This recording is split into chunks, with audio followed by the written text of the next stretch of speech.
Bismillahirrahmanirrahim. Assalamualaikum warahmatullahi wabarakatuh. Alhamdulillahirabbil alamin.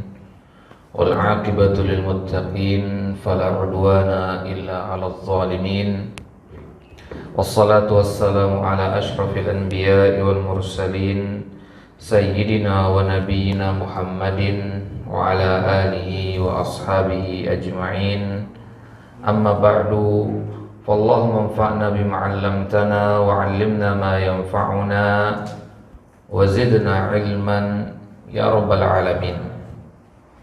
Wa ikhwani fid din, Bapak jamaah Masjid Baitur Rahman rahimani wa rahimakumullah.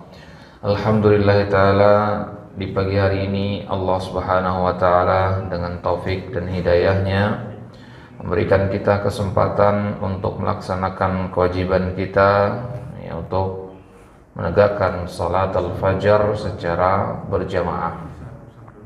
Yang mana salat al-fajar ini saking agungnya, kata Nabi dalam hadis yang sahih, walau ya'lamuna fil 'atamati was-subhi la'atauhuma walau habwa.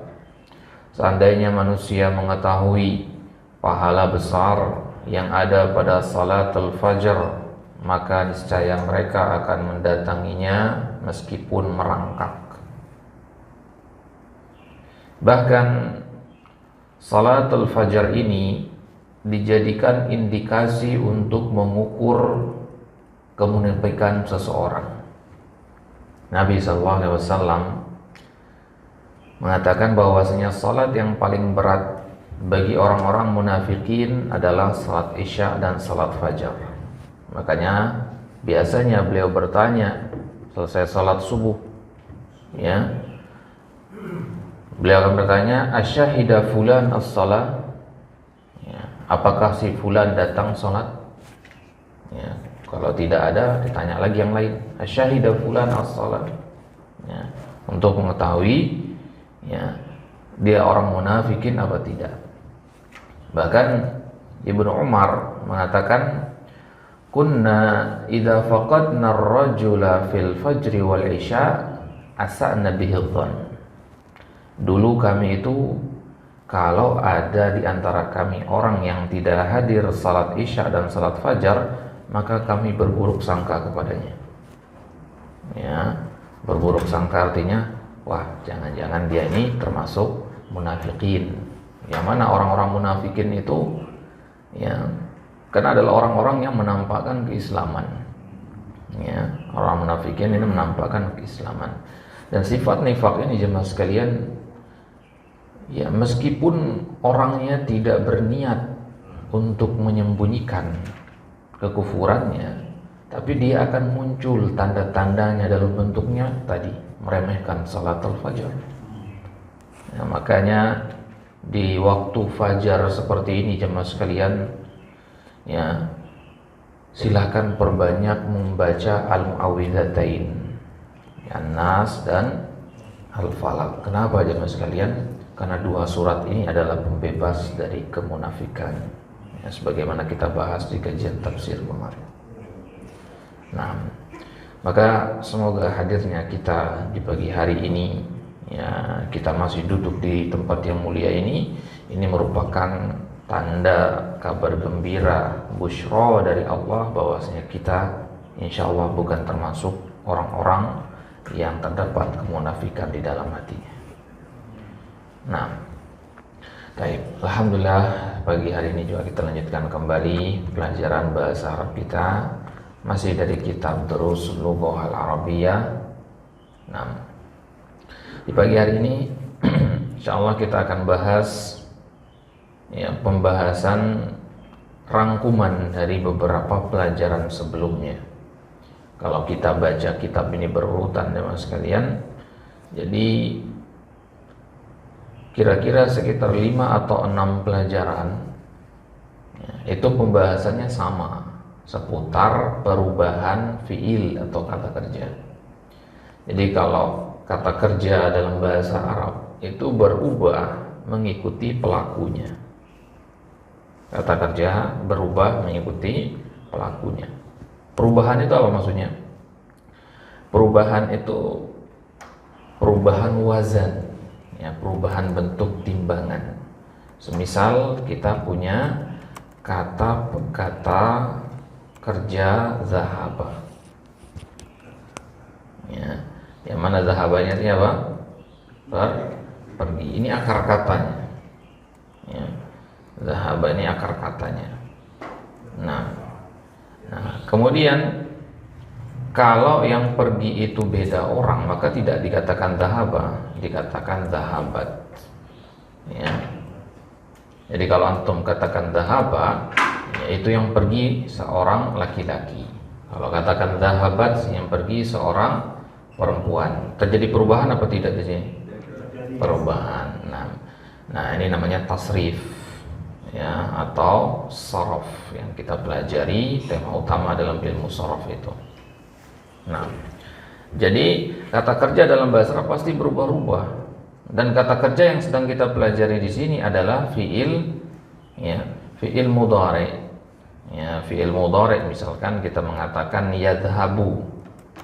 Ya, kalau zahaba tadi artinya telah pergi, yadhabu artinya akan pergi. Nah, yadhabu ini yang melakukannya adalah seorang laki-laki. Muhammad misalkan kita katakan yadhabu. Maka kalau kita baca ayat-ayat Al-Quran nanti awalan hurufnya adalah huruf ya, berarti itu adalah fi'il mudhari.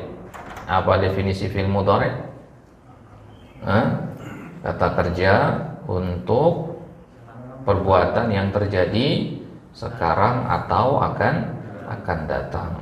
Ya, perhatikan nanti kalau ada diawali sama huruf ya dalam Al-Quran, ya, entah ya-nya fathah atau dhammah, ya, biasanya adalah fi'il mudhari, meskipun tidak semua, ya, tapi kebanyakannya dia adalah fi'il mudhari.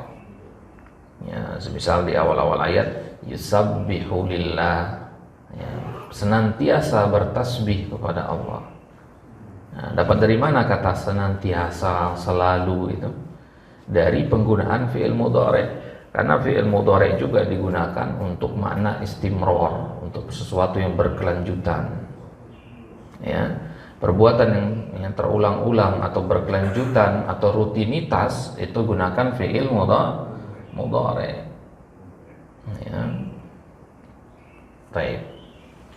Ya, misalkan juga ketika Allah Subhanahu wa taala menggambarkan tentang andad, tandingan-tandingan, berhala-berhala yang disembah sama orang-orang kafir, Allah katakan la yamlikuna min qitmir. Ya, la yamlikun, mereka tidak memiliki. Ya, artinya sekarang mereka tidak punya, ya, di waktu yang akan datang juga tidak akan punya kekuasaan sedikit pun. Ya, artinya tandingan-tandingan selain Allah itu tidak punya kuasa atas diri kita meskipun setipis kulit bawang. Nah, jadi fi'il itu akan berubah mengikuti fa'ilnya atau pelakunya. Nah, ini dalam bahasa Arab. Kalau dalam bahasa Indonesia kan tidak, ya, simple. Muhammad pergi dengan Fatimah pergi, sama-sama pergi, ya. Tapi kalau dalam bahasa Arab tidak, kata pergi itu berubah. Ada dua hal yang mempengaruhinya, pelakunya dan waktunya. Ya, waktu itu madhi atau mudhari'nya, ya. Ya. Kalau dalam bahasa Indonesia kan tinggal ditambahkan saja kata tambahan telah atau sedang, ya. Muhammad telah pergi, ya. Muhammad sedang pergi. Ya, sesimpel itu kalau dalam bahasa Indonesia. Kalau dalam bahasa Arab ada perubahan wazannya, perubahan polanya. Nah, misalkan kita lihat di sini, ya. Bagian pertama, lihat di sini ada kata al-ghaib. Al-ghaib artinya kata ganti orang ketiga. Ya, kata ganti orang ketiga artinya orang yang tidak ada di hadapan kita. Kalau orang yang tidak ada di hadapan kita itu adalah muzakkar, laki-laki, dan hanya satu orang, maka kita katakan yadhabu. Ya. Kalau orang yang tidak ada di hadapan kita, yang sedang kita bicarakan maksudnya, misalkan kita bicarakan Bapak Fulan yang dia tidak hadir pagi hari ini, maka kita katakan yadhabu. Nah, jadi ghaib ini kita artikan tadi kata ganti orang ketiga. Nah, dalam ilmu tafsir atau dalam pembahasan ulumul Quran atau pembahasan balaghah juga, salah satu seninya Al-Quran dari sisi bahasa itu ada penggunaan istilahnya al-iltifat. Al-iltifat itu perubahan kata ganti dari satu bentuk ke bentuk yang lain. Ya, dalam ayat terkadang Allah gunakan kata ganti orang ketiga, kadang gunakan kata ganti orang kedua. Ya, ketika Allah berkata misalkan dalam Al-Quran fad'uni, ya, ud'uni astajib lakum. Ud'uni di sini kan perintah untuk berdoa. Serulah aku karena aku itu lebih dekat daripada urat nadi kalian. Nah, ini kan menunjukkan di sini kita lihat ud'uni ini menggunakan kata ganti orang kedua. Ya, jadi di situ Allah ingin menunjukkan kedekatan dengan hambanya sehingga gunakan kata ganti orang kedua. Tapi kalau untuk menunjukkan betapa jauhnya, ya, maka digunakan kata ganti orang ketiga. Ya, contohnya kalau kita lihat kisah-kisahnya Nabi Musa bersama Firaun, itu kita sebagai pembaca, sebagai pengamat posisi kita kan. Ya, kalau kita baca kisahnya Nabi Musa, kita sebagai pengamat. Kita tidak diikut sertakan dalam kisah tersebut. Tujuannya apa? Karena seorang pengamat itu yang menjadi himmahnya, menjadi patokannya adalah mengambil iktibar, mengambil pelajaran dari kisah, bukan ikut serta dalam kisah tersebut. Tapi kalau berita-berita ya misal tentang kesyirikan sebagainya, itu banyak Allah gunakan kata ganti orang kedua. Artinya kita ini berpotensi untuk terjatuh dan ikut serta dalam perbuatan itu. Kalau kisahnya Nabi Musa kan nggak mungkin kita ikut serta di zaman itu, udah berlalu itu, ya, di masa lampau. Nah, tapi kejadian-kejadian kesyirikan, ya, ada kemungkinan masa depan nanti kita akan terjatuh ke situ, sehingga Allah gunakanlah kata ganti orang kedua, gitu ya. Nah, kemudian iltifat ini, perubahan kata ganti ini juga misalkan terjadi ketika Allah mengabarkan tentang dirinya sendiri. Kadang Allah gunakan kata ganti kami, kadang Allah gunakan kata ganti saya. Ya, ketika Allah gunakan kata ganti kami, misal inna nahnu nazzalna dzikra misalkan, atau inna anzalnahu fi lailatul qadar, ya, di situ Allah gunakan kata ganti nahnu untuk menunjukkan kekuasaannya, bahwasanya Allah punya pasukan, bahwasanya Allah punya kekuasaan. Ya, yang namanya raja nggak perlu turun langsung ke lapangan untuk mengurus masyarakat, ya kan? Ya, cukup dia mengirim anak buahnya. Ya, justru kalau raja turun langsung ke lapangan itu tidak menunjukkan kekuasaan, tidak menunjukkan wibawanya di mata masyarakat. Ya, maka Allah Subhanahu wa taala jika hendak menunjukkan kekuasaannya atas makhluknya, ya, maka Allah gunakan kata ganti kami. Ya, ini bukan berarti ya Allah ada banyak, sebagaimana kita pernah bahas ya, penggunaan kata ganti plural jamak itu bukan berarti menunjukkan Allah itu ada banyak. Ya, jadi pembahasan tentang kata ganti ini jamaah sekalian penting sekali. Ya, kalau kita lagi baca Al-Quran kemudian pas kata gantinya, ya pasti kita bertanya-tanya, kenapa di ayat yang ini kata gantinya begini, di ayat yang begini kata gantinya ini. Ya, nah, mulai dari sekarang jamaah sekalian ketika membaca Al-Quran kita harus kritis. Ya, kenapa di sini begini, kan di sini. Kalau kita temu jawabannya, maka kita akan lebih menghormati lagi, lebih memuliakan lagi Al-Quran itu. Kenapa? Karena kita tahu betapa cerdasnya penyusunan Al-Quran ini, betapa indahnya gaya bahasanya. Salah satunya adalah dengan memahami dhamir ini. Kata para ulama, memahami dhamir ini itu 1/6 dari ya, memahami tafsiran Al-Quran. Ya, bahkan dalam kitab-kitab tafsir itu ada pembahasan ad-dhamair, pembahasan kata ganti ini. Ya, jadi ini bukan hanya pembahasan dari sisi nahwu saja ya. Dhamir ini juga ada dalam pembahasan tafsir. Bahkan ya, Syekh Muhammad bin Shalih Al-Utsaimin rahimahullah dalam kitab beliau Usul fit Tafsir, ini kitab ya, tentang kaidah-kaidah dasar tafsir, tapi beliau cantumkan bab dhamir di situ. Yang menunjukkan pembahasan tentang dhamir ini penting untuk dipelajari. Nah, baik.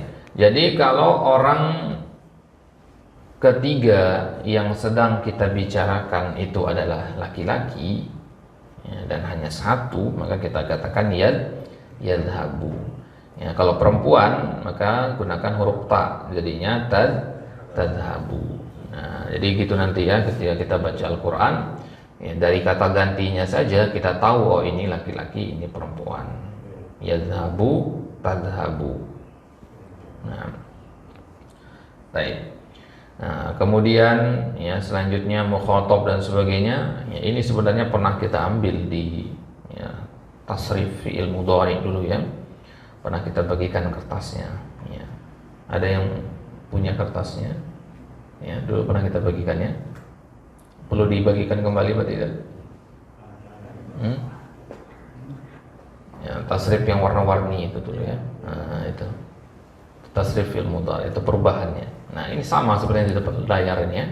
Yang di layar ini sama, cuman ini bentuknya kalimat panjang aja. Baik. Ya. Ada. Nah, yang itu. Ya, tasrif fi'il mudhari. Nah, ya, kalau tidak ada, kalau ada yang butuh nanti datangi ya, insyaallah nanti kita bagikan lagi. Baik, perhatikan di sini. Jadi kalau Hamid kita katakan yadhabu. Ada seorang laki-laki namanya Hamid, dia sedang pergi, kita katakan yadhabu. Tapi kalau Hamid dan Hashim, dua orang sekarang, mereka berdua pergi, kita katakan yadhabani. Bagaimana kalau tiga orang tambah satu orang lagi namanya Ali, Hamid, Ali dan Hashim, nah, kita katakan yadhabuna. Dalam Al-Quran sering kita temukan kata-kata berain wawu dan nun ya. La'allakum tattaqun, la'allakum ta'qilun. Nah, berain wawu dan nun semua kan. Nah, kalau dalam tajwid ya, hukumnya mad arid lis sukun ya, seperti ini.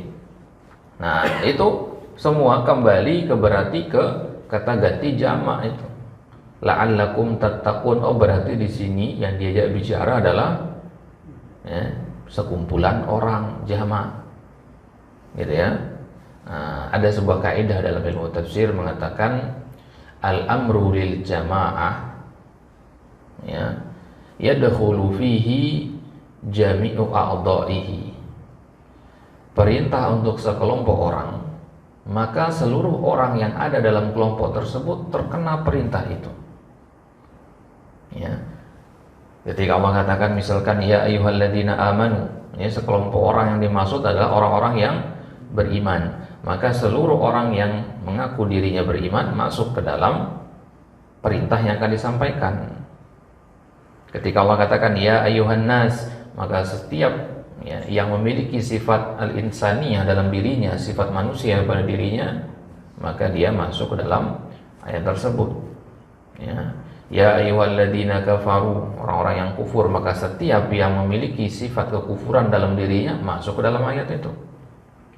Dan terkadang kita jamaah sekalian untuk mentadabburi Al-Quran, terutama mendapatkan khusyuan dalam sholat, ini kita sering merupakan satu hal, yaitu ketika membaca ayat-ayat tentang kekufuran, kesyirikan, kita merasa aman dari kesyirikan dan kekufuran itu. Ya, ini banyak terjadi ini.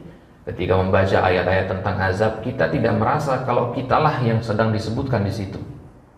Ya, kita memposisikan diri sebagai pengamat di situ, bukan di sini. Memposisikan diri sebagai pengamat itu hanya ketika membaca ayat-ayat tentang ya, kisah-kisah umat-umat terdahulu. Ya, di situ kita posisikan sebagai orang ketiga pengamat. Tapi kalau ayat-ayat tentang azab, tentang rahmat, posisikan diri kita sebagai orang kedua di situ, atau bahkan orang pertama. ya, agar kita lebih mendalami makna ayat tersebut. Jadi ketika ada ayat ya ayyuhalladzina kafaru, wahai orang-orang yang ya, orang-orang yang kafir, orang-orang yang ingkar, ya, kita kadang ngerasa oh saya nggak masuk dalam ayat ini karena saya nggak kafir, karena manusia tabiatnya memang tidak mau menyalahkan dirinya sendiri, nggak mungkin. Ya, tapi ketika kita membaca ayat-ayat seperti itu, hendaknya ya kita merasa kalau kitalah yang dipanggil di situ. Karena yang dimaksud dengan kekufuran itu adalah pengingkaran, keengganan untuk taat, itu namanya kufur. Berarti ya kita sehari-hari juga pasti pernah melakukan yang namanya kekufuran ini, sadar atau tidak. Ya, apakah kita 24 jam ya taat? Teman, apakah kita 24 jam melakukan ketaatan kepada Allah? Kan tidak. Pasti ada kondisi di mana semangat itu menurun dan sebagainya. Nah, disitulah ya, kita ada benih-benih kekufuran di situ, meskipun tidak sampai kufur yang mengeluarkan dari Islam, tapi setidaknya ada noda pada keimanan kita. Ya, maka ini yang kita perlu pikirkan ketika membaca ayat Al-Quran. Maka kaidah para ulama dalam bab tazkiyatun nafs adalah kalau kita mendengar ayat-ayat tentang dosa, tentang azab, maka anggaplah itu sebesar gunung. Ya, tapi ketika kita membaca ayat-ayat tentang pahala, anggaplah itu sekecil debu. Ya, jangan kita besar-besarkan gitu. Ya, agar ya lebih kita pertegas babul khaufnya di situ. Ya, bagi seorang muslim terkadang yang perlu diperkuat ketika membaca Al-Quran itu bisa khauf, bisa rojanya. Ya, tahu khauf ya? Rasa takut, roja rasa harapnya. Ya, kadang kalau orang lagi sedang sedih sebagainya, yang dibutuhkan khauf apa roja di situ? Rojanya. Maka kita pertegas rojanya di situ. Ketika kaum muslimin tertimpa musibah, misalkan saudara-saudara kita di Palestina, maka yang kita perkuat ketika membahas tentang rakyat di Palestina adalah bab rojanya. Jangan diperkuat oh orang Palestina itu pelaku kesyirikan, mereka itu ya banyak ya Mu'tazilah sebagainya di sana. Ya, meskipun mungkin benar seperti itu faktanya, tapi dalam kondisi sekarang ini yang diperkuat adalah rojanya, bukan khaufnya, nakut-nakutinya, bukan. Sebentar ya.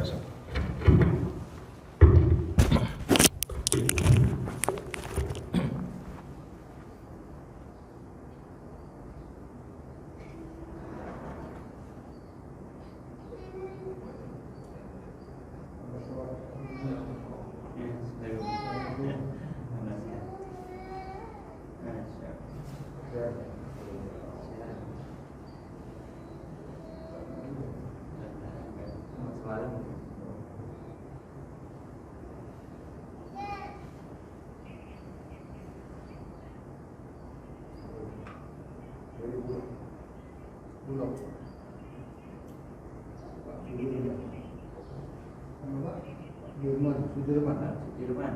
Oh, dari Bulog. Jika di komplek Bulog, Pak. Jauh, paling jauh deh. Paling dekat Pak.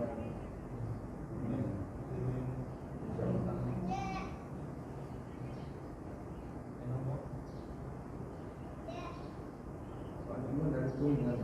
Dari Kuningan. Enggak, saya dari Lombok. Lombok. Istri yang kenapa dia kucing? Wah, istri. Saya istrinya ada, rumahnya Lombok. Duduk sekarang jadi.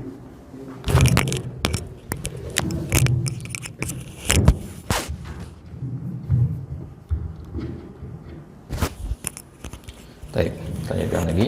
Jadi kalau kita ketemu ada sebuah kata kerja berakhiran wawu dan nun, maka itu adalah untuk jamak. Ya, takilun, ya, tashkurun, ya, takfurun dan seterusnya. Dan wawu dan nun ya, biasanya dibanyak di akhir ayat ya. Maka ini ya, berarti pelakunya adalah jamak atau banyak orang. Baik.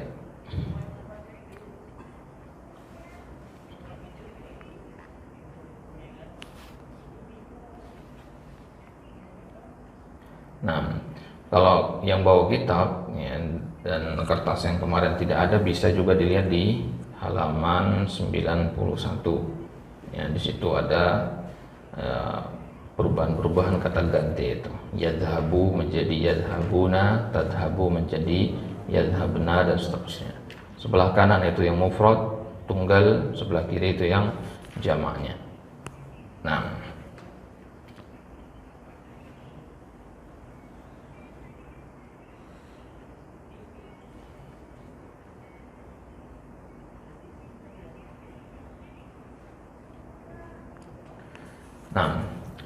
baik. Kemudian fiil atau kata kerja dalam bahasa Arab itu jemaah sekalian ada berapa? Ada tiga.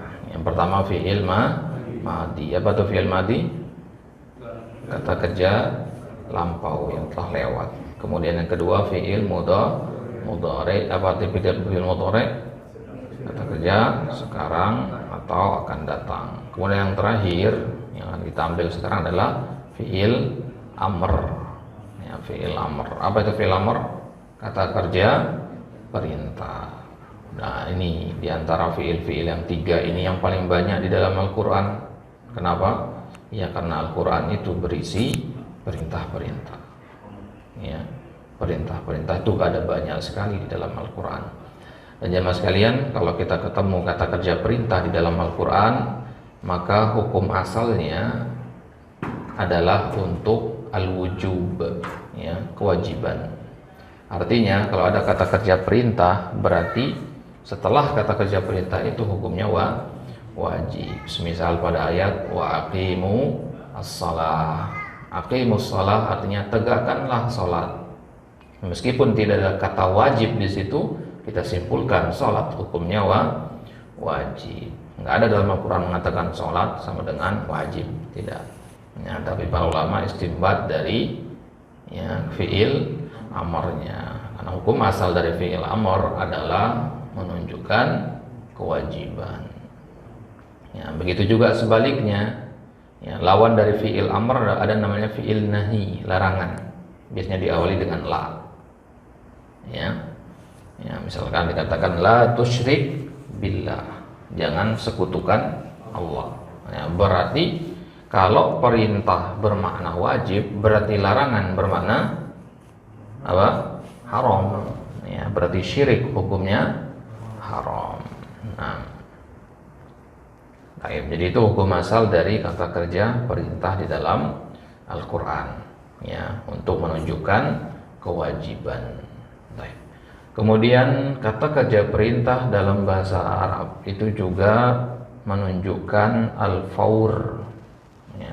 Al-aslu al-amru lil faur. Hukum asal dari perintah itu adalah untuk faur. Faur artinya segera dikerjakan. Ya, harus segera dikerjakan tanpa bertanya-tanya dulu kapan. Ya, kalau kita tahu itu kata kerja perintah, maka harus segera dikerjakan, nggak perlu tunggu-tunggu dulu. Nah, ya, misalkan ada seorang guru berkata kepada muridnya, "Iqra", bacalah. Maka si murid nggak boleh bertanya kapan membacanya. Ya, karena hukum asal perintah adalah begitu dipahami langsung dikerjakan, kecuali kalau gurunya mengatakan "Iqra besok", nah itu boleh diakhirkan. Tapi kalau dikatakan ikro saja, berarti artinya begitu kita paham perintah itu langsung dikerjakan. Ini mana dari kata al-faur, ya, segera dikerjakan. Baik. Apa contoh misalkan kata kerja perintah di dalam Al-Quran? Ya. Apa? Ittaqullah. Nah, apalagi contoh yang lain? Banyak sekali kata-kata perintah dalam Al-Quran. Ya, dalam Al-Quran ini banyak sekali perintah-perintah ini. Apa contohnya misalkan?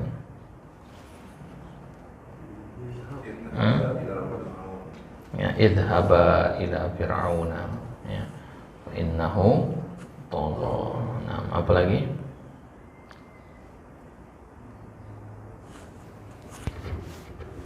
Apa lagi kata-kata perintah dalam Al-Quran? I'mal ala Dawuda syukra. Nah, i'mal artinya bekerjalah. Apa lagi?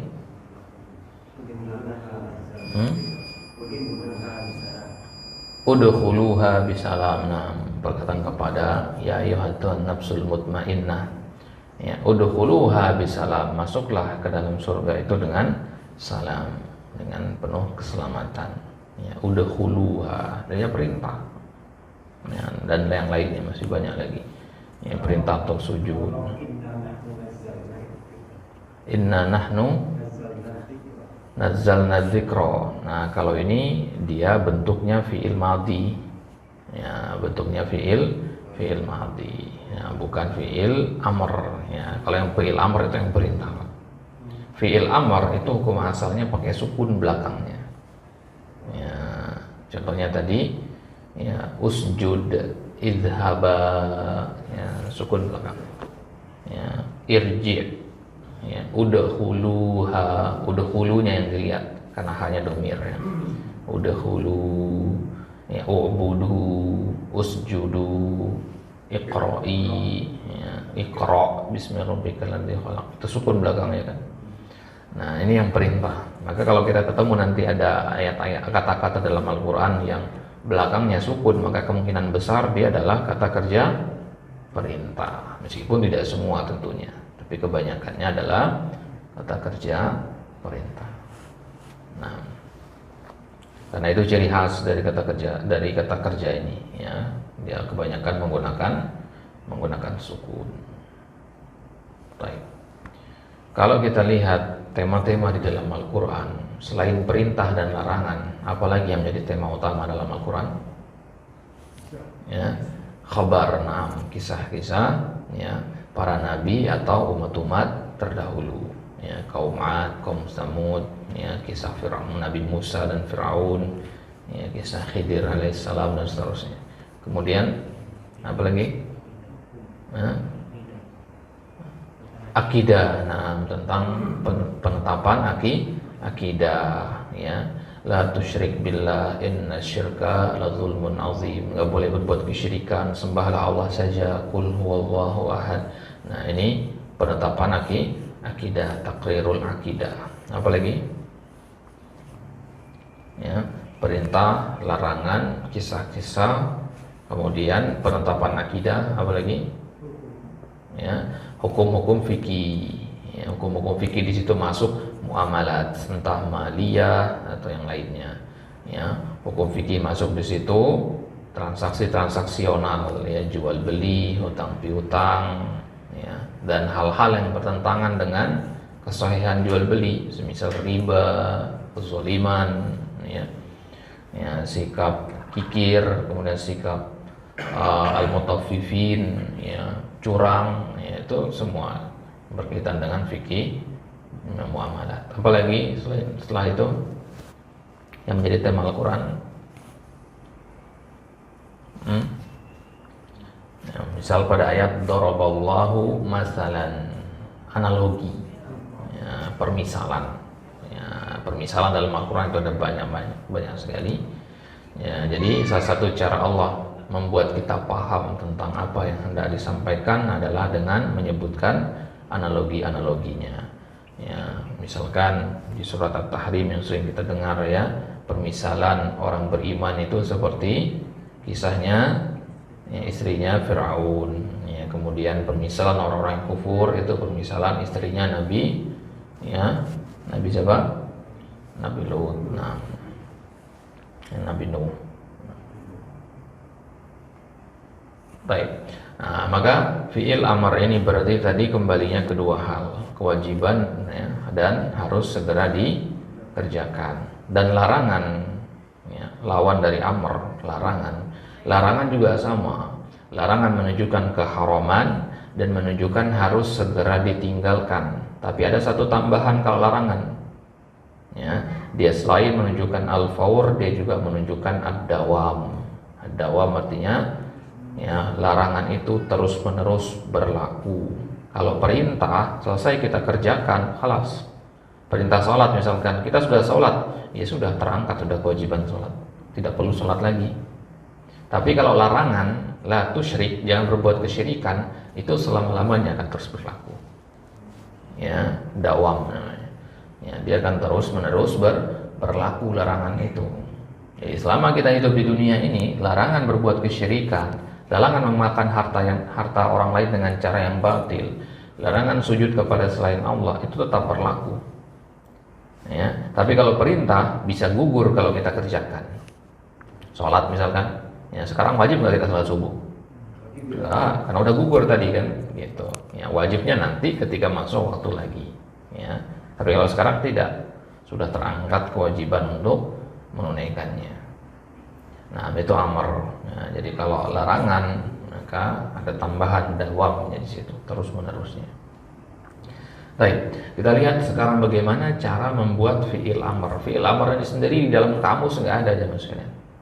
Nggak dibuat dalam kamus. Kenapa? Karena kita bisa bikin sendiri, sehingga di kamus nggak perlu dicantumkan. Kamus itu hanya mencantumkan hal-hal yang tidak bisa karang-karang, tidak bisa dibuat-buat. Nah, kalau fi'il amr ini bisa dibuat-buat. Fi'il madi nggak bisa karena dia asal. Fi'il mudhari juga nggak bisa dibuat-buat. Kalau fi'il amr bisa dibuat-buat. Maka di dalam kamus yang ada hanya dua fi'il tadi, madi sama mudhari. Amr tidak ada. Nah, lihat contohnya di sini. Anta taktubu fi'il mudhari. Ya, ambil taktubunya, fokus ke taktubunya. Ya. Taktubu ini pelakunya adalah anta, ya. Tahu dari mana? Dari ta di depannya tadi, ya. Taktubu, ta berarti anta. Nah, kalau kita mau membuat fi'il amr, kita ambil fi'il taktubu ini, kemudian kita buang ta-nya itu. Karena ta ini namanya huruf mudhoro'ah, huruf yang hanya boleh ada pada fi'il mudhari saja. Ya, berarti kita buang ta-nya ini. Ya. Setelah kita buang ta-nya, yang tersisa kan kaf, ta sama ba. Nah, kafnya sukun, nggak mungkin sebuah kata diawali dengan sukun, ya. Gimana bacanya? Maka kemudian kita tambahkan la, ya, hamzah wasal di situ atau alif. Ya, kita tambahkan a atau u atau i. Nah, di sini kita tambahkan u, jadinya uktub. Kemudian kita sukunkan huruf yang terakhir. Nah, uktub. Makanya tadi kita katakan biasanya fi'il amr itu huruf belakangnya itu sukun, uktub. Nah, sekarang fokus pembahasan kita adalah huruf hamzah wasal ini. U ini kapan dia dibaca u, kapan dia dibaca a, kapan dibaca i. Itu melihat kepada huruf kedua atau huruf pertengahannya pada fi'il mudhari tadi. Tadi pada fi'il mudhari setelah kita ambil ta yang tersisa kaf, ta dan ba kan. Lihat huruf keduanya yang ini. Nah, apa harokatnya di situ? Dhamma. Berarti uktub ta di sini hamzahnya juga pakai dhamma. Ya, jadi harus sama, ya. Kalau uktu ya berarti u dan u kan. Ya, uktu gitu. Jadi nggak mungkin iktub. Ya, nggak sesuai kan, ya. Iktub nggak sesuai. Jadi harus sama uktub. Ya.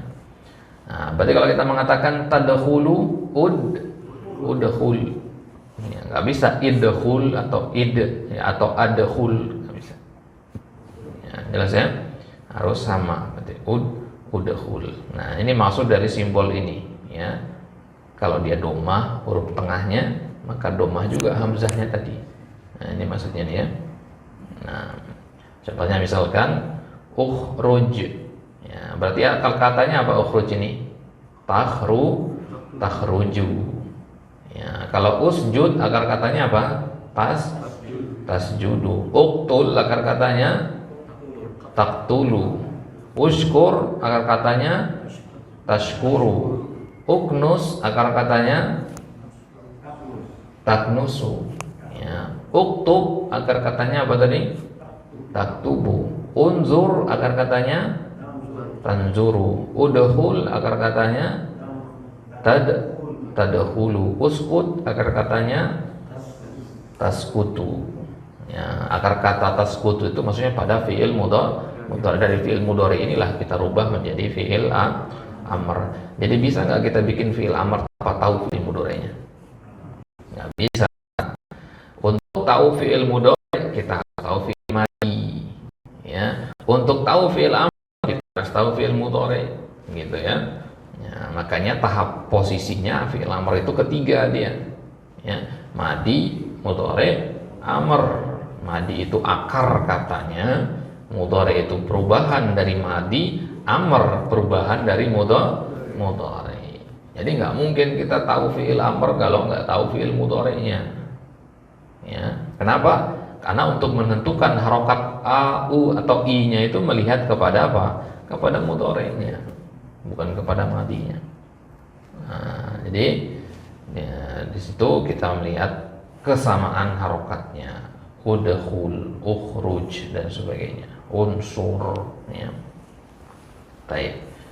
Nah, apa makna-makna dari kata kerja ini? Ukhruj minal fasli ya Bashir. Ukhruj artinya ya, keluarlah. Ya, perintah, bukan keluar ya. Kalau keluar madhi, ya. Keluarlah. Ya, dalam bahasa Indonesia kan perintah itu tambahkan imbuhan ya, akhiran lah, ya. Keluarlah. Nah, ya, minal fasli, keluarlah dari kelas ya Bashir, ya. Ukhruj minha fa innaka rajim, ya.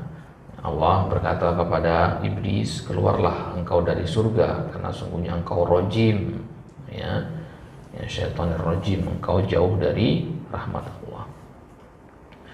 Baik, kemudian usjud tadi dari kata tasjudu, dari kata sujud, ya. Berarti usjud artinya sujud, sujudlah, ya. Fasjudu li rabbikum, ya, waf'alul khair. Ya, usjudu artinya bersujudlah. Nah, di sini kata kerja perintah untuk satu orang, usjud. Nah, berarti kalau kita mau merintah banyak orang, kita tambahkan saja waw di belakangnya, ya. Usjud jadinya sujudu. Kalau seorang usjud itu saja. Nah, nanti di lihat tasrif lebih lengkap dari film. Baik, kemudian uqtul hadhil hayyata ya ammi. Uqtul artinya apa? Ya, kalau usjud artinya bersujud, uqtul artinya bunuhlah. Dari kata qatala yaqtulu uqtul. Ya, uqtul artinya bunuhlah. Bunuhlah hadhil hayyata, ular, ya. Baik. Kemudian ushkur. Ya. Nah, syakara yashkur artinya apa? Bersyukur. Nah, ushkur itu pakai shin, ya. Syukur itu pakai shin, ya. Bukan syukur, bukan, ya. Ya, syukur itu nanti mabuk artinya. Syukur itu, ya. Ya, uskur berarti perintah orang untuk mabuk nanti ini. Ya, ushkur, bersyukurlah, malah nyuruh orang mabuk, ya. Nah, kenapa? Nama Syakur. Ya, kalau nama orang Syakur itu seharusnya pakai shin juga, sama akar katanya. Ya, Syakur artinya orang yang banyak bersyukur. Ya, ya, innahu kana abdan syakura. Ya, abdan syakura, hamba yang banyak bersyukur. Jadi kalau kita menamakan anak kita dengan kata ini, maka pakai shin, dia, ya, Syakur, ya, bukan sakur. Ya, kalau sakur banyak mabuk ya. Ya. Ya. Ya, makanya wajar orang pergi tahlilan itu ngajak temannya, bilangnya apa? Ayo kita pergi syukuran, ya, pergi, ya, mabuk-mabukan. Karena zikirnya kan goyang gitu sampai mabuk atau terdiri.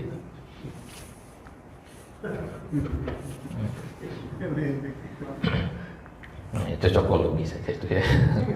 Ya, tapi maknanya ya sama, gitu, ya. Baik. Kemudian uknus, ya, uknus itu dari kata kanasa yaknusu, artinya menyapu, ya, menyapu atau mengepel, ya. Berarti uknus artinya sapulah.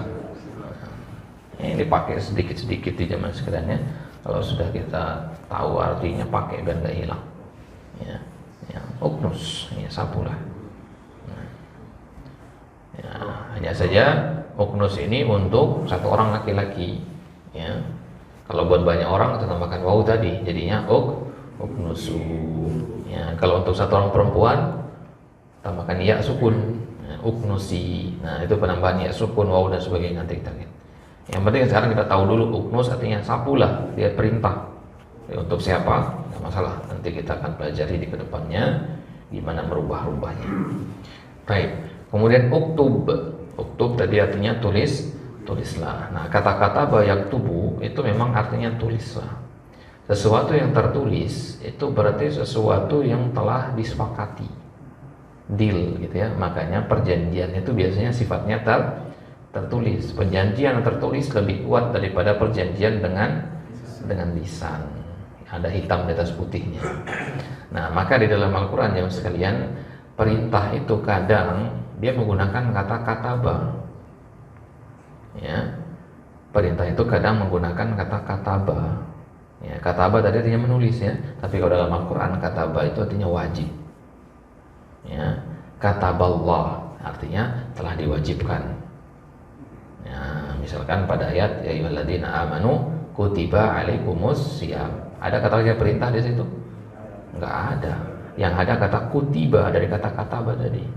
Dituliskan bagi kalian puasa, artinya ditetapkan dan diwajibkan. Ibaratnya perjanjian sudah ditulis di atas hitam, ya, di atas kertas putih, begitu. Nah, artinya puasa ini sudah pas, sudah wajib, sudah ya, deal ya, untuk dikerjakan.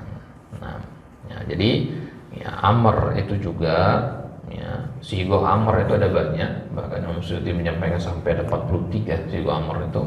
Ada yang mutafaq, ada yang mukhtalaf. Salah satunya adalah dengan kata kataba.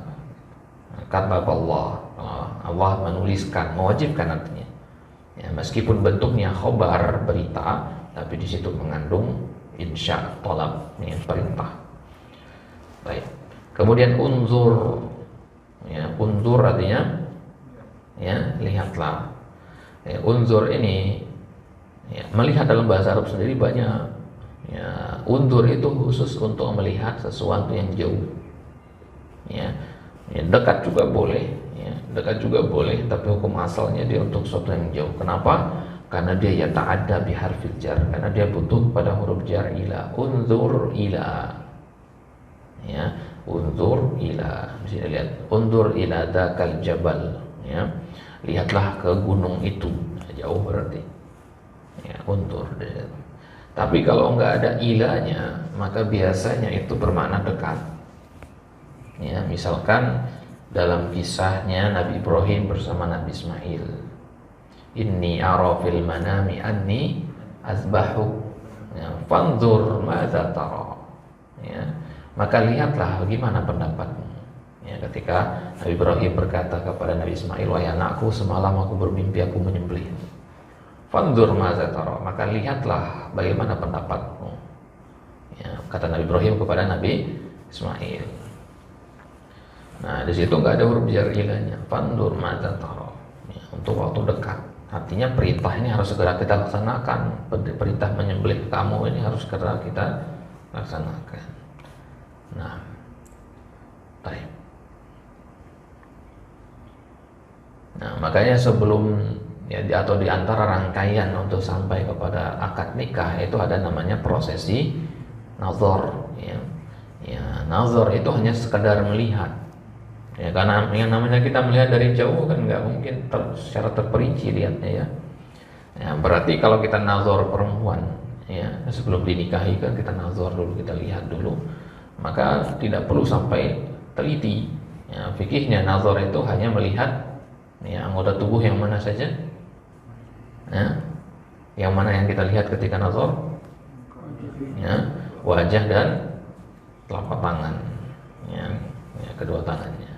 Ya, wajah itu mewakili kecantikan secara keseluruhan, tangannya mewakili badannya. Ya, mewakili badan. Jadi kalau tangannya baik-baik aja, insya Allah badannya yang lain juga begitu. Ya, jadi nazar itu nggak semuanya dilihat. Ya, ya, hanya dua itu saja ini perbolehkan. Ya, makanya dinamakan nazar. Ya, nazar bukan ru'yah. Ya, ru'yah kan melihat juga kan arti ru'yah, tapi melihat dengan teliti. Ru'yah itu diawasin terus kapan keluarnya. Nah, itu ru'yah namanya. Nah, ini katakan ru'yatul hilal, ya, bukan nazar hilal. Baik. Kemudian udkhul, ya, udkhul artinya apa? Masuklah. Ya, udkhulu masakinakum lihatimannakum Sulaiman wa junud. Ya, kata seekor semut berkata kepada kawan-kawan yang lain ketika Nabi Sulaiman hendak lewat, ya, udkhulu masakinakum, masuklah kalian ke sarang-sarang kalian, ya, biar kalian nggak keinjak sama Nabi Sulaiman dan pasukannya sedangkan dia tidak tahu. Nah, ya, jadi udkhul artinya masuklah. Nah, udkhul ini, ya, kalau lawannya apa tadi? Ukhruj, ya, ukhruj. Ya, ukhruj artinya keluarlah, udkhul artinya masuklah. Nah, kalau ukhruj itu ada min setelahnya, keluar dari. Tapi kalau udkhul enggak, masuk ke, enggak ada kata ke-nya. Masuk kelas, udah langsung aja. Enggak, masuk ke kelas gitu ya. Jadi enggak pakai ila dia, udkhul ila enggak. Ya. Ya. Jadi kalau ukhruj pakai min, udkhul enggak. Apa rahasianya di sini? Ya, karena kalau ukhruj itu biasanya lebih sulit daripada udkhul. Untuk keluar itu lebih susah daripada masuk. Ya, artinya kalau orang sudah masuk kepada sebuah kenikmatan, maka untuk keluar darinya itu akan lebih sulit. Nah, maka keluar itu pakainya huruf jar min, ukhruj min, gitu. Ya, karena lebih butuh effort. Ya. Nah, para ulama, ya, membuat sebuah kaidah dalam bab tafsir juga bisa diterapkan berkaitan dari sisi lughahnya, bahwasanya, ya, kasratul mabna tufidu, ya, kasratal makna. Banyaknya mabna, huruf penyusunnya, maka maknanya juga banyak. Jadi kata itu semakin banyak hurufnya, semakin banyak maknanya, gitu. Nah, contohnya kata ukhruj, ya. Ukhruj ini 4 huruf, udkhul 4 huruf. Tapi ukhruj ditambah min, jadinya 6 huruf hitungannya. Karena dia harus selalu ada huruf jarnya nih. Ya, sehingga maknanya lebih banyak daripada udkhul. Nah, kemudian yang ke-8 uskut. Ya, uskut artinya diamlah. Ya, uskut artinya diamlah. Baik. Ya. Nah, kalau dalam Al-Qur'an dikatakan, ya, faida, ya, apa dikatakan faida qara'al Qur'an. Wa idza quri'a 'alaikumul Qur'an, apa lanjutan ayatnya? Fa ansitu, ya. Fa ansitu la'allakum, ya, turhamun. Nah, kalau di situ enggak dikatakan faskutu, dikatakan ansitu. Ya. Nah, jadi sama-sama artinya diamlah. Ya, uskutu dengan ansitu itu sama-sama artinya diamlah. Ya, berhenti bicara. Ya, tapi kalau ansitu itu lebih sopan dia. Ya, diamlah dengan adab, itu maksudnya. Ya, kalau uskut itu dengan paksaan. Ya, ada anak kecil lari-lari, teriak-teriak, kita katakan uskut, diam. Nah, tapi kalau bapak misalkan, ya, maka kita katakan ya ansit, ya, diam dengan adab. Ya, ansitu artinya diam dengan baik, dengarkan. Ya, kalau anak kecil kita suruh diam dia. Setelah itu, ya udah lari-larian lagi. Ya, tapi kalau, ya, orang yang dewasa tentu kita katakan ansit. Nah,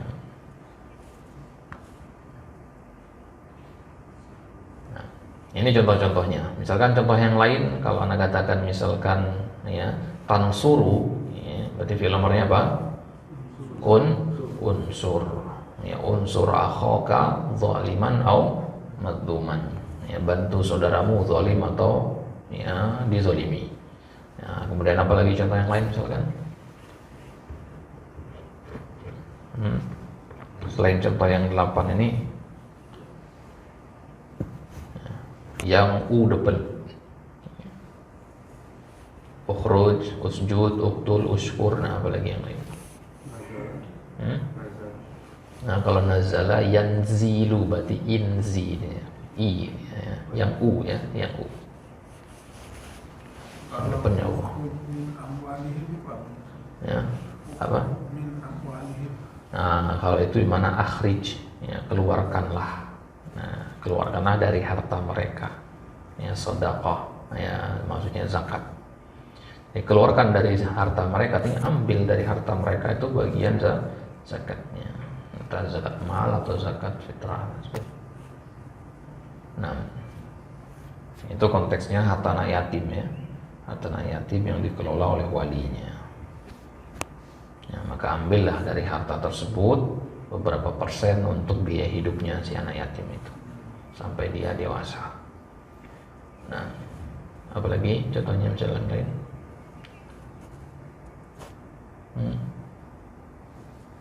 Yang depannya udkhul sudah, undur sudah. Uzkur, ya.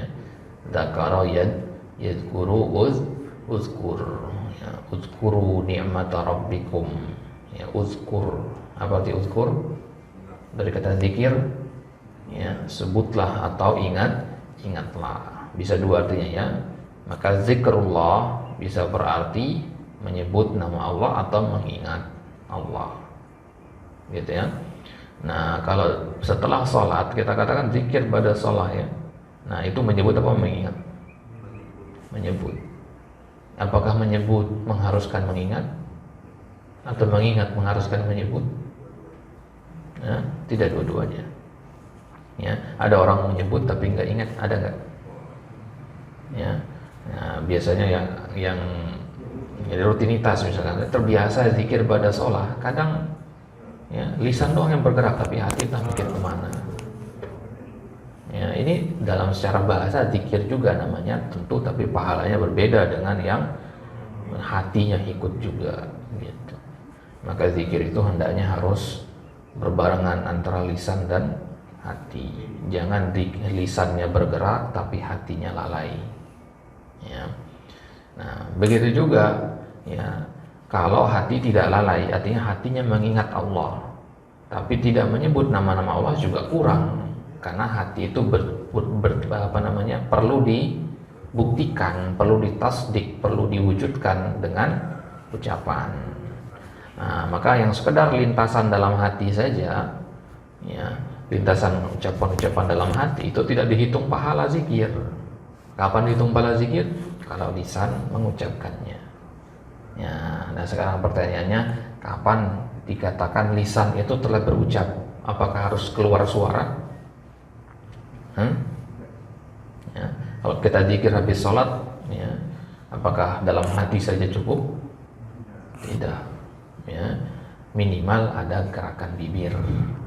Ya, minimal ada gerakan bibir. Yang afdolnya adalah ya, batasan teman kita di sebelah kita mendengarnya, ya, atau diri kita sendiri ya mendengar apa yang kita ucapkan.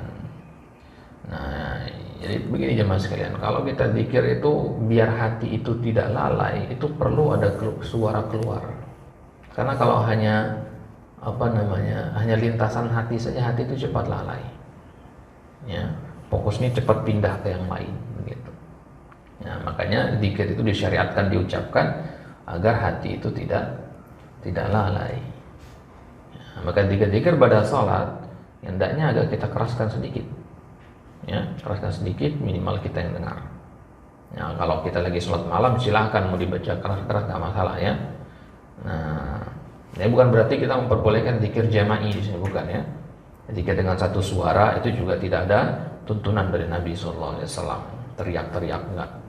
Ya, tapi zikir itu secukupnya saja dengan suara yang kita sendiri mendengarnya, ya, atau minimal bibir itu bergerak. Ya, begitu juga ketika sholat misalkan, ya kan ada zikir-zikir ketika sholat itu. Nah, itu minimal bibir kita bergerak di situ. Ya, salah satu cara untuk meraih kekhusyuan itu, ya, digerakkan bibirnya minimal seperti itu. Karena kalau tidak begitu, ya, akan rawan kita ngelamun dan sebagainya itu. Ya. Karena adanya gerakan itu akan lebih mengukuhkan hati. Makanya dalam syariat yang ditinjau adalah ucapan, ya, bukan kepada ya, apa yang dikatakan hati. Gitu. Ya. Jadi patokannya adalah kepada apa yang terucap. Seorang masuk Islam kan hanya dengan ucapan. meskipun hatinya tidak, tapi dia secara hukum muslim begitu. Ya, karena apa? Karena kita itu ya Allah Subhanahu wa taala yatawalla as-sarair, nahkum 'ala dhahir. Kita menghukumi yang zahirnya. Ya, dan Allah yang menghukumi yang sarair, yang tersembunyi. Ya, kalau ada saudara kita kemudian masuk Islam dengan mengucap 2 kalimat syahadat, ya kita perlakukan sebagaimana saudara kita sama muslim, meskipun dia punya agenda-agenda tersembunyi misalkan, atau pura-pura misalkan, itu urusan dia dengan Allah Subhanahu wa taala. Baik.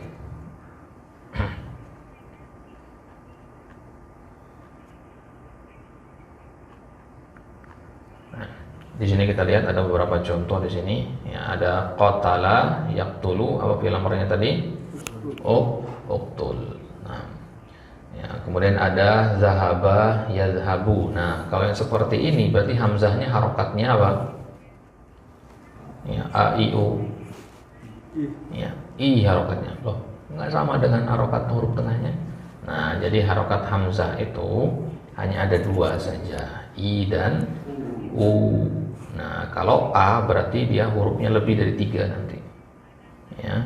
Kalau a ada fi'il amr yang a depannya, tapi itu fi'il hurufnya lebih dari 3. Ya, sedangkan di sini kita mulai dari yang 3 huruf dulu. Maka kalau 3 huruf, ya, fi'ilnya hanya 3 huruf, asalnya hanya 3 huruf, qatala, dhahaba, jalasa, fahima, pasti hamzahnya itu hanya 2 kemungkinannya. Kalau enggak u ya i gitu. Ya, kayak u yang tadi misalkan udkhul. Ya, kalau i contohnya idhab. Ya, idhab. Ya, bukan azhab ya. Ya. Nah, kalau yajlis, u atau i? Ijlis. Ya, sebenarnya ini tanpa kaidah saja secara lisan itu ya kurang enak rasanya kalau baca ujlis kan. Lebih enak kalau ijlis. Nah, yafhamu apa? Fahima yafhamu, i atau u? I, ifham. Hafidho yahfadhu, i atau a? I. Yasjudu, u. Ya. Yarka'u, irqa'. Ya. Yashkuru, ya. Ushkur. Yasma'u, isma'. Yarfa'u, irfa'. Yadrusu, i atau u? Udrus. Ya. Idrus enak gak kedengarannya? Nama orang ya. Ya. Udrus ya. Ya'lamu, i'lam rahimakallah. Yashrabu, ishrab. Yahliku, lihat kasrah nih, li-nya berarti i, berarti ihlik. Ya, ihlik. Ya, kemudian yaksiru, iksir. Yagsilu, iksil. Nah, sekarang cepat ulang dari awal. Ana bacakan madhi dan mudhari'nya, langsung sambung amarnya. Qatala yaqtulu, uqtul. Zahaba yazhabu, idhab. Jalasa yajlisu, fahima yafhamu, hafidha yahfazu, ihfaz. Ingat sukun belakangnya. Sajada yasjudu, raka'a yarka'u, irka'. Syakara yashkuru, ushkur. Sami'a yasma'u, rafa'a yarfa'u, irfa'. Ya, kalau urfu berarti kalau terubah apa jadinya? Ini fathah. Jadi irfa'. Darasa yadrusu, udrus. Alima ya'lamu, i'lam. Syariba yashrabu, ishrab. Halaqa yahliku, ihlik. Kasara yaksiru, iksir. Ghasala yaghsilu, igsil. Nah, masih ada. Tabakha yatbukhu, utbukh. Qata'a yaqta'u, iqta'. Jama'a yajma'u, abada ya'budu, u'bud. Lebih mudah mana? Abada ya'budu apa tabakha yatbukhu? Hah? Lebih cepat jawab yang mana tadi? Yang abada ya budu. Ya, abada ya budu langsung ketemu ubud. Tabakhoyat buhu agak mikir dulu. Kenapa? Karena katanya kurang familiar. Tapi abada ya budu familiar sekali. Ya, abada ya budu ubud. Nazala yanzilu yanzil. Arafa ya'rifu i'rif. Ya, ya'rifu ya. Akala ya'kulu ya, ukul ya, tapi di sini yang benar kul ya, kalau ini agak unik deh memang ya, kul ya, kalau ini justru cuma 2 huruf ya. Jadi fi'il amr itu normalnya 4 huruf, nah ini cuma 2 huruf ya. Bahkan ada fi'il amr yang cuma 1 huruf ya. Kata kerja perintah cuma 1 huruf itu ada, tapi itu kondisi-kondisi ya pengecualian saja. Misalkan qi huruf qaf ya, qi artinya jagalah, 1 huruf doang qi, tapi artinya jagalah.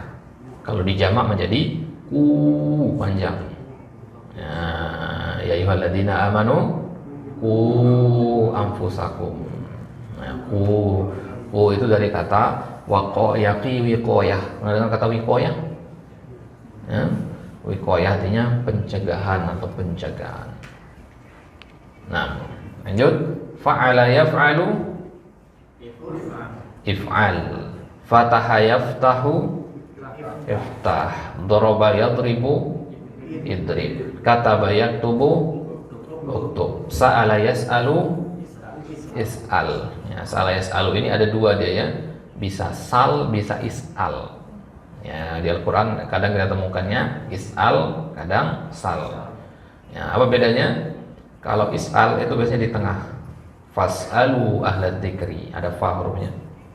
Tapi kalau sal biasanya di awal ayat. Sal bani Israil. Ya, enggak boleh fasal, enggak boleh. Itu bedanya ya. Ya, apa artinya sa'ala yas'alu? Bisa artinya bertanya, bisa artinya meminta. Nah, kalau dikatakan fas'alu ahlad dzikri itu artinya bertanya. Ya, bertanyalah kepada orang yang memiliki ilmu tentang hal itu. Baik. Kemudian mana ayamna'u imna. Ya, dhahika yadhaku idhak. Raqiba yarkabu irkab. Ya. Ya, irkab ma'ana. Ya, irkab ma'ana. Akhadha ya'khudhu akhadha ya'khudhu ukhudh. Susah enggak pengucapannya? Khudh itu susah enggak? Susah ya, makanya diringkas jadi khudh ya. Akhadha ya'khudhu khudh ya. Ya, kalau ini 2 kata ini ya, ini agak berbeda. Akala ya'kulu sama ya, akhadha ya'khudhu. Dua-duanya ada dalam Al-Qur'an, tapi ini pengecualian. Nah, ya khudhu misalkan ya. Khudh artinya ambillah. Akhadha mengambil. Khudh artinya ambillah. Jadi dia hanya 2 huruf. Normalnya berapa huruf? 4 huruf. Normalnya ukhudh ya, tapi di sini ada pengecualian karena ukhudh itu pengucapannya susah, maka diganti dengan yang lebih ringan yaitu khudh saja. Ya, khudh. Ya, kemudian kalau jamak tambahkan waw jadinya khudhu ya bani adama khudhu zinatakum inda kulli masjid. Khudhu zinatakum. Ambillah zinah kalian. Apa itu zinah? Perhiasan ya, diartikan pakaian-pakaian yang indah. Ini artinya kalau kita punya pakaian indah, pakai dia pergi ke masjid ya, bukan disimpan di lemari, enggak ya. Pakaian-pakaian yang indah yang kita punya, perhiasan, tentunya perhiasan diperbolehkan ya. Ya, topi yang bagus misalkan ya, sepatu yang bagus jangan pakai pergi ke masjid. Ya, jadi bukan hanya ketika lebaran saja ya. Kadang kaum muslimin kan keluar baju barunya hanya pas lebaran saja. Habis lebaran masuk lemari lagi. Ya, enggak ya, setiap hari ketika ke masjid kita bawa, terutama ya, ketika hari Jumat bagi yang ya laki-laki. Nah, kenapa? Ya, lagi takbiran. Nah, baik, ini dia ya, pembahasan kita insyaallah taala Ya, kita lanjutkan di kesempatan selanjutnya. Sebelum kita tutup, pada pertanyaan. Di sini ada beberapa contoh dari ayat Al-Qur'an ya, yang ada filamernya. Ya ayuhan nasu budu rabbakum, ya ayyuhalladzina amanu ruk'u wasjudu wa'budu ya rabbakum waf'alul khair. Nah, ini contoh-contoh filamar dalam Al-Qur'an. Silakan.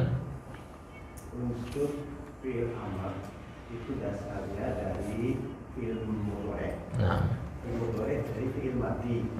Tanyanya adalah kalau fi'il amr dasarnya dari fi'il madhi, amr dibolehkan misalnya dhahaba jadi ulhum tanpa ya dhahabu tadi. Boleh?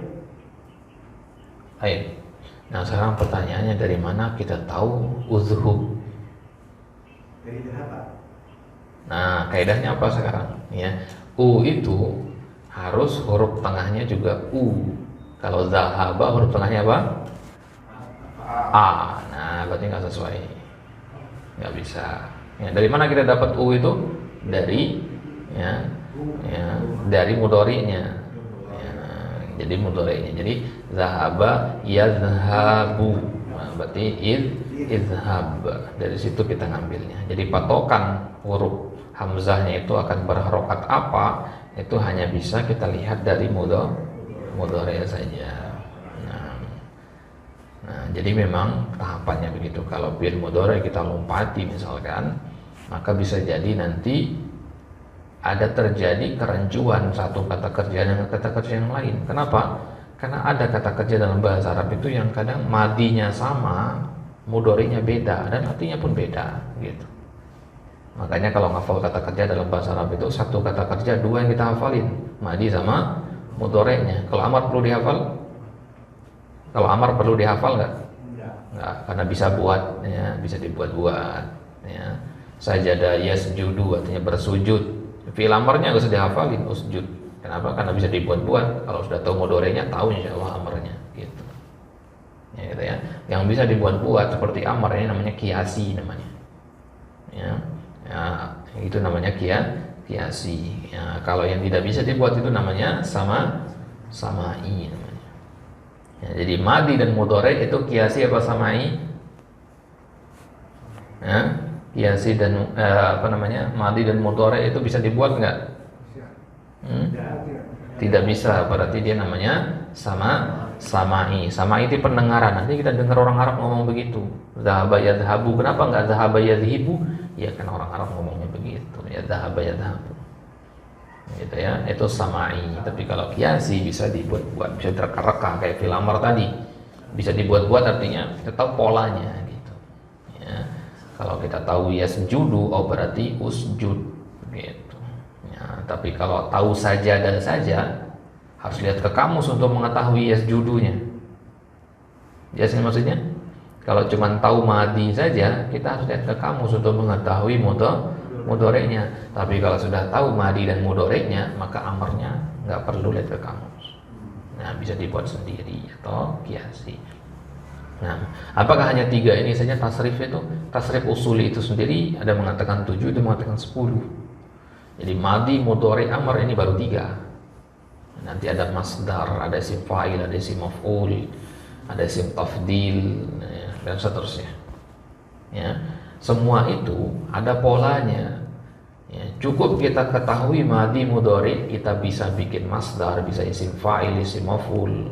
Dari satu kata, dari fi'il madi itu bisa kita buat banyak sekali kata dengan merubah pola-polanya gitu.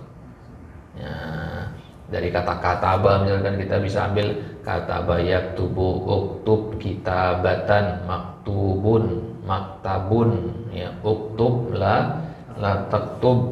Ya, itu berapa kata sudah itu diambil dari kata-kata, dan artinya beda-beda. Kata artinya dia setelah menulis, yaktubu dia sedang menulis, uktub tulislah, maktabun tempat menulis atau meja, maktubun sesuatu yang tertulis, la taktub jangan menulis, katib orang yang menulis. Diambil dari satu kata, kata yaktubu dipecah gitu. Nah, inilah ilmu shorof.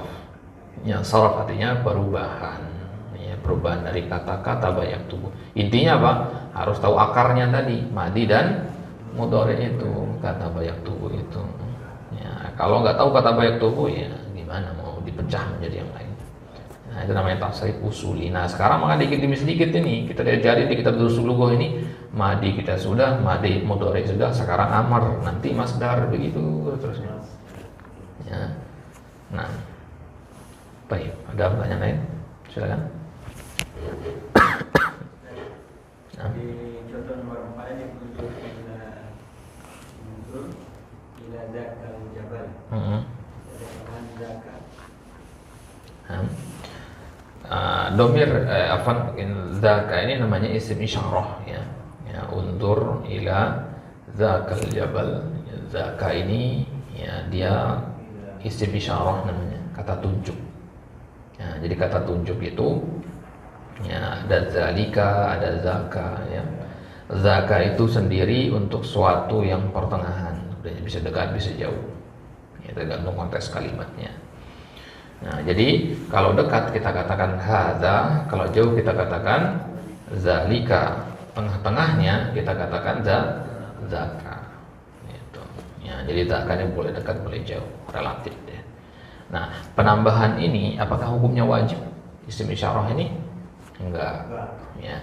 Ya, kalimat ini sebenarnya cukup sampai kata zaka saja. Undur ila zaka, udah sampai situ. Lihat ke sana. Ya, udah sampai situ. Ya, tapi di sini dipertegas, sana itu apa?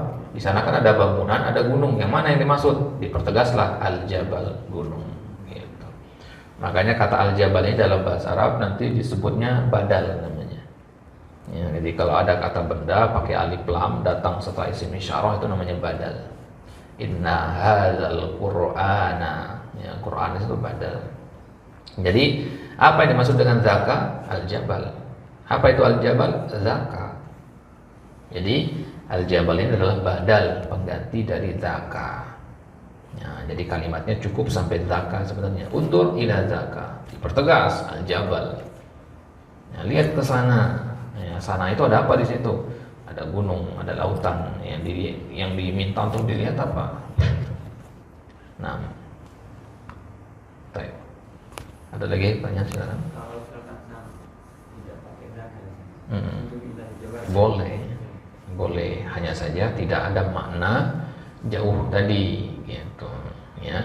Makna jauhnya justru diambil dari undur ila, adanya huruf jar ila, bukan dari isim isyarahnya gitu. Tetap bermakna jauh kalimat undur ila jabal, tapi makna jauhnya diambil dari ilanya, bukan dari zakanya.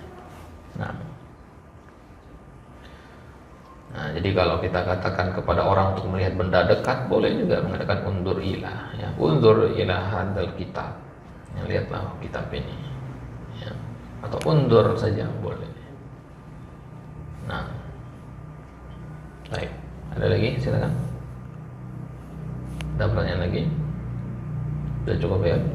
Baik, natafi bihadzal qadar. Wallahu taala alam. Pekan depan hari Sabtu apa? Tafsir ya, tafsir, kemudian ahadnya Bulughul Maram ya, insyaallah taala. Baik. Allah taala alam ya, pekan depan berarti tafsir Al-Ikhlas ya. Baik. Natafi bihadzal qadar. Allah taala ala wa alam wa sallallahu ala nabiyina Muhammadin wa ala alihi wa sahbihi wasallam. Semoga yang sedikit yang kita pelajari pada pagi hari ini bisa kita ambil manfaat dan faedahnya untuk memahami kitabullah wa sunnati rasulihil karim sallallahu alaihi wasallam. Naktafi bihadza wa nakhtatim bidu'ai kafaratil majlis. Subhanakallahumma wa bihamdika asyhadu an la ilaha illa anta astaghfiruka wa atubu ilaik. Assalamualaikum warahmatullahi wabarakatuh.